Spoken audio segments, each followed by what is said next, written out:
Alright, what's going on everybody? Anime Rainbow back with another episode. Today we'll be discussing Boruto chapter 70.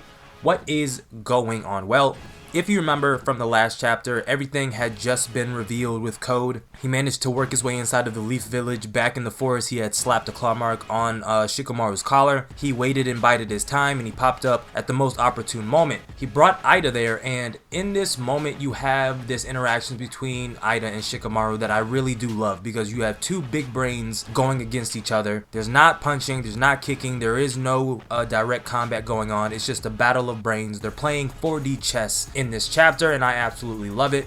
Shikamaru attempts to get into the head of Eida by offering up Kawaki, saying, hey, Kawaki's in the village, if you stay, then we'll let you see him. And Eida begins to really consider this offer. So much in fact that Code actually looks back at her and is like, look, hey, what are you doing? That's not why we're here. Stick to the plan. And Eida cuts him off in this moment and was like, I have every right to consider this. And Code has to be brought back into the reality of Ida's not working for you, she's working with you, but both of your goals don't necessarily align. They just kind of overlap here and there. So naturally, even though she is considering the offer from Shikamaru, she's suspicious. So she activates her Senringan in this moment, and she begins to look directly at Shikamaru. Now, just as this whole situation where she's activating the Senringan activates, Naruto shows up at the door. He tries to input the code, but he realizes that the code is locked. Now, because Ino has already linked all of their minds together, they're able to communicate via telepathy. Shikamaru is telling Naruto, hey, don't break the door, I had the code switch, you can't fall victim to her jutsu, this is for the best, I got everything handled, which is what you would expect Shikamaru to be able to do. This doesn't even really call for a fight to need to take place. If Naruto gets there, then everything becomes even more problematic. So I think that was a smart call on Shikamaru's part, but the Senringan activates, and Eida begins gaining information that Shikamaru does not want her to gain.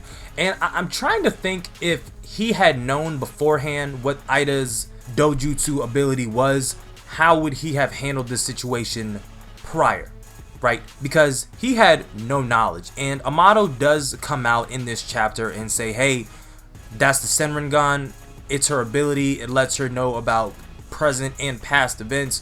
You really can't withhold any information from her. And I thought this moment in the chapter was beautiful because Shikamaru just snaps at Amado. And he's like, why would you not tell me about that before this? Even if it was a possibility, y'all have to think, right? Just for a second.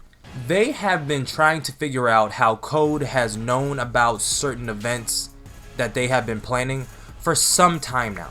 They have been trying to figure out how Code knows where people are ahead of time for some time now. You can automatically guess because of his claw marks how he gets there fast, but it still begs the question how he actually learned of that information. Amado created all of these androids, all of them, even the ones that were sent away to be destroyed that wasn't destroyed, like with Damon and Eida. If even for a moment you knew that your security was compromised, but you didn't know how it was being compromised, but you know you created a robot that can see the entire planet with this dojutsu, you should have mentioned it at some point. But that's not what he did. This breaks the trust even further between Shikamaru and Amado, and there is some limitations to who Eida can actually affect with this dojutsu. It's the normal culprit that you would expect in the Boruto series. The Otsutskis are excluded from any form, powers, and ability. As long as it's chakra based, this dojutsu is no exception. She can't read the minds or the hearts in this case of Boruto and Kawaki, which I do want to point out, that was some very interesting wording by Kishimoto on Shikamaru's parts. She can't peer inside the hearts of Boruto and Kawaki, which is kind of interesting. The wording wise, I don't know if that's going to be relevant coming up in the future, if this has something to do more with the heart than it does with the mind, but we're still trying to figure out Ida's powers and abilities altogether, so we'll know more coming up in the future. So after this moment, we flash over to the infirmary with Kawaki and Sumari, and Sumari is talking with him about everything that's happened with Amado, how he placed the karma mark back inside of Kawaki without him knowing, and how it was most likely done when he was getting his arm replaced after the whole situation happened with Boruto in the Baron mode and him losing Kurama's chakra. But Sumari in this moment brings up the fact from what we just learned previously, right? Because Kawaki had just woken up last chapter and he had mentioned in front of Sumari that, hey, why am I still here? You're not upset that I killed Boruto. And, you know, Naruto in this moment and Kawaki clarify, oh, Boruto's fine, he's alive and everything like that. Kawaki's just mind blown. So that just tells me off rip that he had no knowledge of the fact that Boruto would actually survive this whole ordeal. And he really did try to kill him without any you know, foresight of Boruto possibly being able to survive this. So in this chapter, you know, Sumeri's trying to like ease it over and say, oh, I'm sure you had to make very painful decisions out there in the field. No, it was actually a very quick decision. A very quick decision. And despite whether or not they're bros, as Boruto put it, to be able to kill somebody you consider a brother, to be able to do that with such ease, doesn't look good. You know what I'm saying? That's not a very good personality trait. But Sumeri in this moment, they're talking about the karma mark, and she says that, you know, I feel like Amado is doing all of this for the interest of himself, which of course we could all assume that that's why he was doing it, but it just brings a little bit more clarity into this. Who is Amado to Kawaki? Right, I had a theory about it in the past about him possibly being a Sarutobi, but you know, since we have had such massive developments with Amado and his character, it seems more in line that he's related to Kawaki in some fashion, right? But that is something you really can't speculate too heavily on because we don't know that much about his father, his parents, his mother, his clan. That's the biggest thing. There's just so much that we don't know, especially about Amado.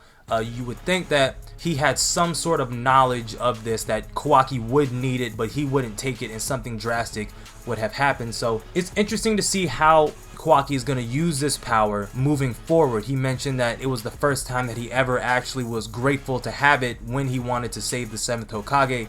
How much mastery of this is he actually going to have? And is this something that he sees himself keeping either until he becomes, you know, more of a ninja, developing more ninjutsu and genjutsu skills that supersede the karma mark, or is this something that he's going to rely on for the duration of this series and for the duration of his life throughout that village? So moving back from the infirmary with Kawaki and Sumeri, we get back to Eida and Shikamaru, who are in the lab along with Amado and Code. Kawaki in this moment, I guess he sensed something. I feel like I missed something in the panel. I really didn't, but he senses something. He shrinks down. He goes through the vent, and Eida gets the signal that Kawaki is on the move. So instantly, they all have to go. Code, he's done playing around because since Kawaki can shrink Code's claw marks, that would have cut off their entire escape route. So they're working on an extremely tight schedule. He grabs Amado, he pushes through one of the claw marks. He's like, Eida, we gotta go. Shikamaru gives one last, you know, stab at trying to get Eida to stay. That fails, so Eida turns around and beginning to leave. Shikamaru grabs a hold of her with the Shadow Possession Jutsu, but you get another glimpse at what Eida can do with her Senringan, and she gives a command to Delta in a way that's very, you know, provocative. That's an easy way to put it, where she's like, oh my gosh, Delta, can you help me please? And Delta just attacks Shikamaru outright, leaving him stunned. And was like, what are you doing? And Delta's blushing and just like, she's very infatuated by Delta. I'm sorry, she's very infatuated by Eida. And right before Eida leaves through the claw mark, she was like, oh my gosh, I love you, Delta. And Delta's like, oh my gosh, I love you too. Shikamaru's just baffled by all of this. And he's just like, what the fuck are we gonna do with you, Delta? Like, what are we gonna do? Like, there's nothing else that we can do. By the time they leave, Kawaki just arrives, and Shikamaru, I really do like the fact that Shikamaru is becoming a lot more cold and heartless. I mean, he was always that I don't give a fuck type of dude, but now he's turning into that very cold-hearted, you know, borderline Tobirama type of character. If you've really been peeping that reference, because he was willing to sacrifice Kawaki in this moment, and Amado kind of became the voice of reason and was like, no, I'm not going to let you sacrifice Kawaki just to fight Eida and Code. And Shikamaru genuinely suggested that because, well, if he's immune to Aida's ability and he can shrink Code's claw marks, and as of this chapter was stronger than Code, at least until Code got his limiter removed, why would you not have Kawaki and Boruto pop up to try to fight them, right? He didn't suggest Boruto, but he did suggest Kawaki, which does show an inherent bias that he has towards this kid. But, I mean, what do you expect? The man just killed Boruto, the Hokage's son, in cold-blooded. He is a liability to this entire village, and he's just too unpredictable. So, I mean, if you can take out everybody in one foul swoop, I think Shikamaru put that on the table, and he meant that. Even when Kawaki does pop up, and Kawaki's like, yo, where's Amado? Shikamaru's like, he's probably dead already. So, even though at the very end of this chapter, you have Amado in the Kara hideout trying to buy time and hold out against Code, trying to get his limiters removed, I'm guessing he's thinking Shikamaru and Naruto are going to be right behind them trying to enter Kara's hideout to get him, but that's not the case. Shikamaru is pretty much moving on to the next part of the plan, but you do have Code in this moment grilling Amado after they reach the Kara hideout, and Amado comes face to face with Damon. Damon's standing over top of him, and he's stunned again. I mean, if you've already seen Eida, why would you assume Damon's not there, right? How many other androids do you think were destroyed that weren't destroyed? And as smart as you are, why did you not assume that they were destroyed? I mean, you know what I mean? Like, a lot of information is just withheld throughout this series by Amado, and you would think, as smart as he is, he wouldn't be making these harebrained mistakes. But nothing is actually going to save Amado in this moment. I think that he is done. Possibly. I can't see a world where Eida stops Code from killing Amado because he wants to see him dead. Code wants to see him dead. Damon really doesn't look like he gives a fuck whether he lives or dies or not. Bugs has no real pull to stop this from happening, and Sasuke can't pop up because his Renin Sharingan is gone. So I really do think this is the end for Amado. Kind of disappointing. Don't know how he plays a role in this. If he is going to go out, and like I said, there's really nothing that's going to save him now that Code's limiters are removed. And the real big question after this is Code finally stronger than Kawaki after he's gotten his limiters removed? I don't think that he should have been weaker than Kawaki beforehand, you know what I'm saying? But he was anyway.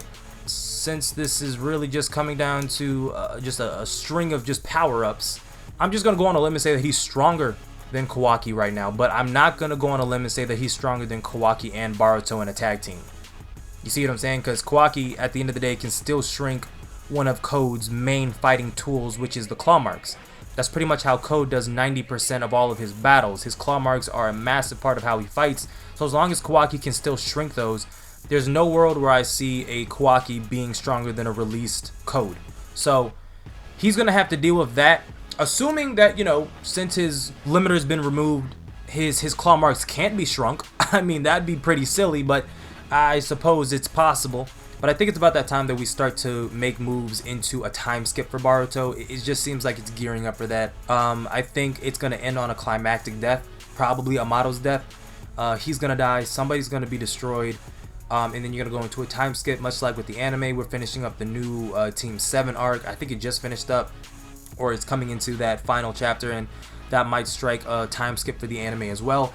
Hopefully the manga and the anime can get on one page finally, because so much is going on and you can't get a clear timeline for what events are happening where, and things have just been going on for so long. You know, timelines just inevitably are going to start to overlap.